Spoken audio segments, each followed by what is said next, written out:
Going to college for me meant a lot more than just myself. I saw that I was doing something that was going to go beyond just me and the success that I was going to gain from doing the work. I knew that I was ultimately inspiring my family, my friends, my unborn children who are going to someday be here are going to look back at this and they're going to be able to see the things that I went through and overcame to reach my success, because I want them to know that it's not about how you start, it's about how you finish.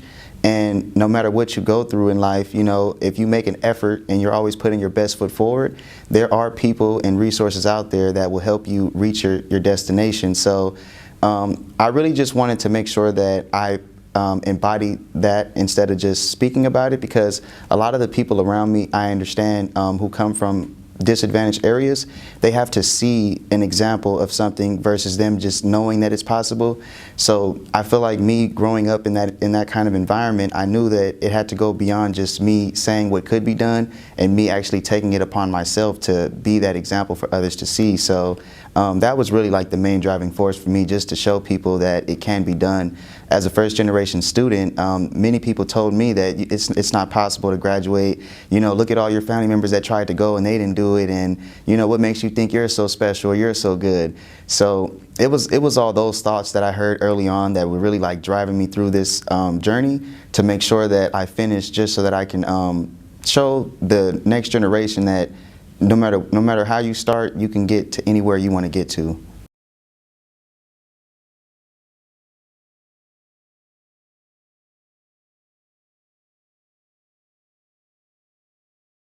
I think one hard thing that really affected me with my family dynamic that still kind of affects me to this day and motivates me to keep going is when my parents separated. I was 12 years old when they separated. So I lived in a two-parent household up until I was 12 years old. And before they separated, all of my friends actually were in single-parent households. So I was like probably one of the only example of people in our friend group who all of my friends would point at to say, you know, look at what a two-parent household can do, because I was always raised to carry myself a certain way and be mindful of how I treat other people, how I treated my friends' parents. And a lot of my friends didn't have that same home training. So it was a lot of that I saw going on, which gave me the passion to make sure that I didn't repeat the same mistakes that they made. I oftentimes heard my mom and my dad argue about money and different things like that, and neither one of them were college educated. So I also understood early that people who didn't pursue higher education, they often struggled more economically, versus friends that I had whose parents did graduate from college. They usually had more opportunities. So I knew that that was something that my family didn't have, that I knew could be done. So by the time they separated, I made it a very serious point for myself to make sure that I could be a leader for my family, because my dad, he actually didn't get to finish college, and I'm actually his 7th child out of 11. So I have many siblings, and a lot of that kind of took my dad away from being able to pursue his dreams and his passions. And I really wanted to make sure that I lived out all the dreams that he couldn't live out. So going to college and graduating as a first-generation student was definitely one of those things that I had deep in my heart, which I saw kept a lot of other people's families together. So pursuing it gave me hope that I could one day build a family of my own and maintain it for my kids, and not have to have them go through a separation and living in a single-parent household and be at a statistical disadvantage like I did.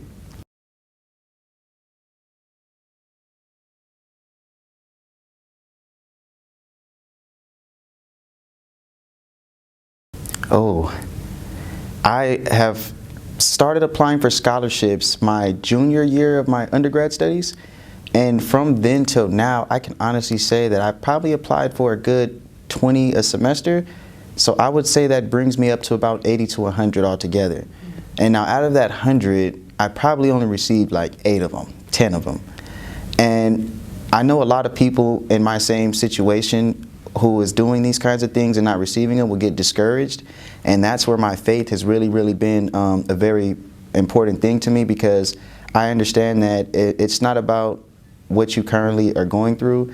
It's not about what you have not done yet. It's about what you believe you can do, what you know is possible. So I always made sure that I reminded myself that I can win a scholarship and it is possible. It just might not have been the right time. And I'm understanding that divine timing is everything in life. So I try not to work against myself by trying to force things to happen. I just put the energy out there, and I have faith that it's going to come back to me when the timing is right.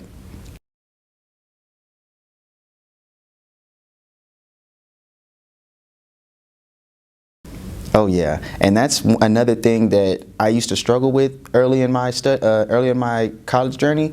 I noticed that I always wanted things to happen right away, and it never did happen like that. It always happened when it was supposed to happen, I feel like, versus when I wanted it to happen. So I tried to start training my mind to think more in terms of that way of thinking, instead of trying to force and wait on something, and if it doesn't come that day, I'm discouraged. I usually just put out the energy and have faith that it's going to happen when the time is right, and as long as I'm continuing to work and push forward, something is going to come through, because you can't get nothing. You can never get nothing from doing nothing, and as long as you're doing something, there will always be a reward for that. That's one thing that I truly understand. So I know that patience is the key with everything.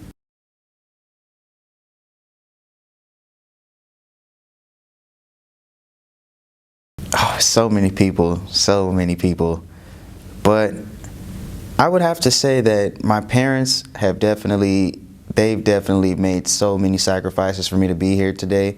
In particular, my father, I believe he's really been on the front line with my whole college journey since I started at 18. And he was actually homeless for the first 5 years I was in school. So that was very hard to kind of stomach, just seeing him go through his struggles while I'm growing and reaching my success. I kind of started to feel guilty a little bit, like I wasn't supposed to be here, because nobody has benefited and enjoyed these kind of experiences that I have in my family, to where I almost felt like it was wrong, you know. And my dad, despite his circumstances, he never ever stopped calling, showing up, you know. We go eat on the weekends and just have our father-son time. He never stopped doing those things, and he had every reason to not be there, to not call. And when I hear about, like when I talk to other friends whose parents are in way better situations, but they don't have the kind of relationships that I do with my parents, I really take that to heart, because I understand that you only get one set of parents, you know, and seeing that mine weren't in the best of circumstances when it comes to money, but they never let that stop them from loving me, from teaching me how to respect other people, giving me the passion to go after what I want, despite being scared, unprepared, or even alone. They just always believed in me, and made me know early on that I can be anybody that I want to be. So by the time I started experiencing life, everything they told me was true. I actually am gifted. I do deserve to be here. Everything they told me was right, and I see that, and I see that they were preparing me to be the leader that I am now. So I owe everything to them.